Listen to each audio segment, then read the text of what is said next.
अस्सलाम वालेकुम। चैनल को सब्सक्राइब करें और वीडियो को लाइक और शेयर जरूर करें ताकि दूसरों को इससे फायदा हो। हजरत उमर फारूक की खिलाफत। रसूलुल्लाह सल्लल्लाहु अलैहि वसल्लम के विसाल के बाद सबसे पहले सैयदना अबू बकर सिद्दीक को खिलाफत मिली।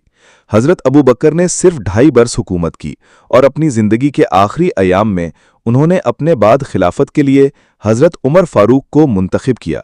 सहाबाए कराम को जमा किया गया और सब ने हजरत उमर की खिलाफत पर बैत कर ली। इस तरह सन 13 हिजरी में हजरत उमर खिलाफत पर फाइज हुए। हजरत उमर की खिलाफत मुसलमानों की तारीख का सुनहरा दौर कहलाता है। उनके दौर में अदल, इंसाफ, वुसअत सल्तनत और इस्लामी उसूलों पर मबनी हुकूमत की बेहतरीन मिसाल कायम हुई। हजरत उमर की शख्सियत।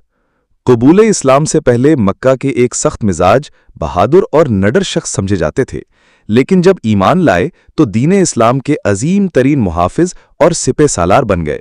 रसूलुल्लाह सल्लल्लाहु अलैहि वसल्लम ने उनके बारे में फरमाया था कि उमर जहां से गुजरता है शैतान दूसरी राह इख्तियार कर लेता है। यही जलाल व शुजाहत खिलाफत के दौर में भी नुमाया रही। खिलाफत के इब्तिदा में इक़दामात। हजरत उमर ने खिलाफत संभालते ही सबसे पहले नज़्म व नस्क को मजबूत करने की कोशिश की।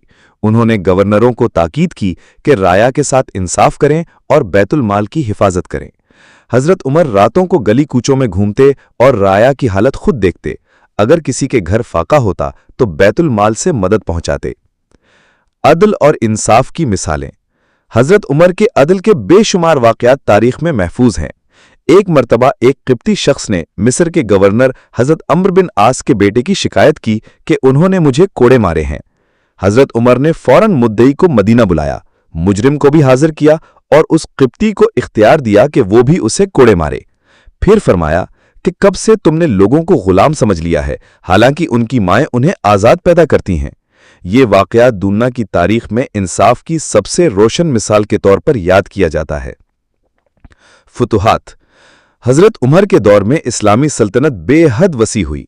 ईरान की सल्तनत मुसलमानों के ज़ेरे निगीन आ गई।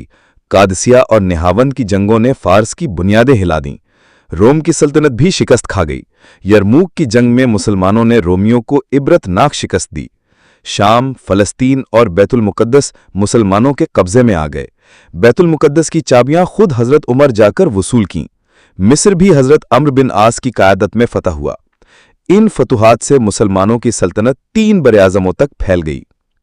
इंतज़ामी इस्लाहात। हजरत उमर ने खिलाफत को मुनज़्ज़म करने के लिए बेशुमार इस्लाहात की, जिनमें से चंद ये हैं। नंबर 1, महकमा अदलिया कायम किया। काजी मुकर्रर किए गए जो सिर्फ इंसाफ पर फैसले करते। नंबर 2, फौजी निज़ाम तरतीब दिया। फौज को मुस्तकिल तनख्वाहें मुकर्रर की गईं। नंबर 3, दीवान का निज़ाम बनाया, जिसमें तमाम मुजाहिदीन और उनके अहले खाना के वज़ाइफ दर्ज किए गए। नंबर 4, महकमा पुलिस कायम किया ताकि अमन व अमान कायम रहे। नंबर 5, नए शहर बसाए जैसे कूफा, बसरा और फिस्तात। नंबर 6, तुरुक़ व सड़कें तामीर कराईं और मुसाफिरों के लिए सराय और कुएं खुदवाए। अवामी फलाह व बहबूद। हजरत उमर राया की फलाह व बहबूद के लिए मशहूर थे। वो फरमाया करते कि अगर दरियाए फुरात के किनारे एक कुत्ता भी भूखा मर गया तो उमर उसका जवाबदेह होगा।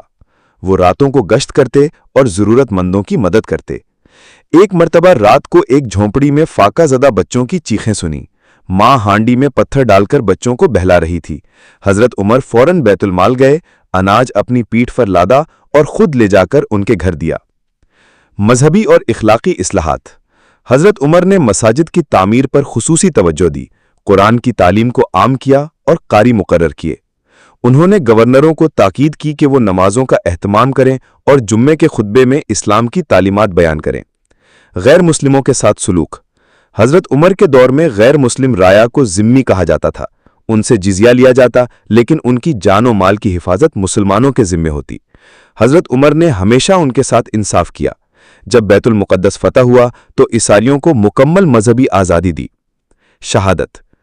हजरत उमर की खिलाफत 10 साल 6 महीने और 4 दिन रही। सन 23 हिजरी में एक मजूसी गुलाम अबू लुलू फिरोज ने फजर की नमाज के वक्त उन्हें खंजर मारा। चंद दिन तक जख्मी हालत में रहे और आखिरकार शहीद हो गए। اپنی وفات سے پہلے انہوں نے مسلمانوں کو ایک کمیٹی کے سپرد کیا جو اگلے خلیفہ کا انتخاب کرے۔ اس طرح حضرت عثمان خلیفہ منتخب ہوئے۔ نتیجہ: حضرت عمر کی خلافت اسلامی تاریخ کا سنہرا باب ہے۔ ان کے دور میں اسلام دنیا کی سب سے بڑی طاقت بن گیا۔ ان کا عدل و انصاف آج بھی حکمرانوں کے لیے مشعل راہ ہے۔ ان کی شہادت نے امت کو غمگین کیا، لیکن ان کے کارنامے قیامت تک باقی رہیں گے۔